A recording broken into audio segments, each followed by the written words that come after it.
বাঙালি বধূর বেশে লাল চেলি গায়ে বাঙালির সাবেকি রীতিতে ছাদনাতলায় বসে ব্রাজিলিয়ান তরুণী বিয়ে করলেন নবদ্বীপের কার্তিককে।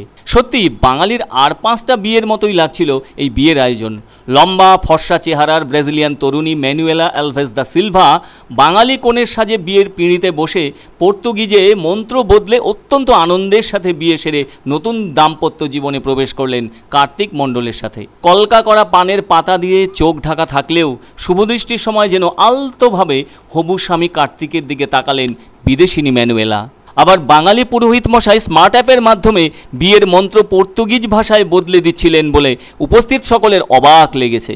আবার পাড়া প্রতিবেশী থেকে আত্মীয় স্বজন যারা বিয়ের আসরে উপস্থিত হয়েছিলেন তাদের সকলের কৌতূহল ছিল ওই ব্রাজিলিয়ান সুন্দরী কিভাবে শাড়ি পরে মন্ত্রোচ্চারণ করছে সেই দিকে তাকিয়ে।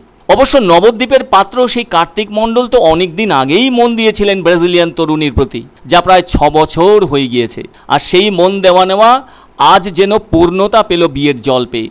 তাই বোধহয় কার্তিক শুভ লগ্নের সময় সারা জীবন ব্রাজিলিয়ান সুন্দরী ম্যানুয়েলা অ্যালভেজ দা সিলভাকে আগলে রাখার প্রতিশ্রুতি দিচ্ছিলেন। তবে যেটা সবাইকে অবাক করেছে সেটা হলো মাঝে মাঝে ম্যানুয়েলা সংস্কৃত মন্ত্র উচ্চারণ করছে দেখে। ওদের দুজনের প্রেম বা ভালোবাসা দুটোই হয়েছিল নেট মাধ্যমে। তারপর থেকে দীর্ঘদিন সোশ্যাল মাধ্যমেই মন দেওয়া নেওয়ার বাকি কাজ এগিয়েছে দুজনের। খালি যেটা বাধা ছিল তা হলো ভারতের পশ্চিমবঙ্গের সাথে ব্রাজিলের বিশাল দূরত্ব, যা কিনা 14,766 কিলোমিটার। কিন্তু ভালোবাসা তো গণ্ডি মানে না, দেশ মানে না, দূরত্ব মানে না। ভালোবাসা ভালোবাসাই, যার কোনো বিকল্প হয় না। যে কারণে কার্তিক ব্রাজিলের উদ্দেশ্যে যেতে না পারলেও ওই ব্রাজিলিয়ান সুন্দরী তরুণী সেই বিশাল দূরত্ব অতিক্রম করে পরিবার পরিজন দেশ সব কিছুকে হেলায় সরিয়ে ভালোবাসার অদৃশ্য টানে সোজা চলে এসেছেন বাংলার নবদ্বীপে কার্তিকের বাড়ির ঠিকানায়। আর তারপর থেকেই তো শুরু হয় বিয়ের প্রস্তুতি। সেই বিদেশিনীকে সরাসরি প্রত্যক্ষ করে যথেষ্ট খুশি কার্তিকের পরিবার। তাদেরও সাধারণ মানের বাড়ি, যা কিনা টিন বাঁশ দিয়ে তৈরি। সেই বাড়িঘর দেখে ছুটে আসেননি বিদেশিনী ম্যানুয়েলা, এসেছেন তার ভালোবাসার মানুষকে দেখে। তাই কার্তিককে পেতে বাঙালি রীতি মানতে তার কোনো সমস্যাই হয়নি। ফলে শুক্রবার গোধূলি লগ্নে হাতের শাঁখা পলা সিঁথিতে টিকলি আর মাথায় শোলার মুকুট পরে সত্যি দারুণ লাগছিল ম্যানুয়েলাকে। ফলে বাঙালি রীতি মেনে হলো মালাবদল ও শুভ দৃষ্টি। এই যে হিন্দু রীতি মেনে যে দীর্ঘ সময় ধরে মন্ত্রোচ্চারণ, তাতে যথেষ্ট ধৈর্যের পরীক্ষা দিয়েছেন ম্যানুয়েলা। ঘটা করে সিঁদুর দানও হলো। এ ব্যাপারে কার্তিক পরিষ্কার বললেন তাদের নতুন জীবন শুরু হলো, আর তার বাড়ির সকলেই খুশি এই বিয়ের জন্য।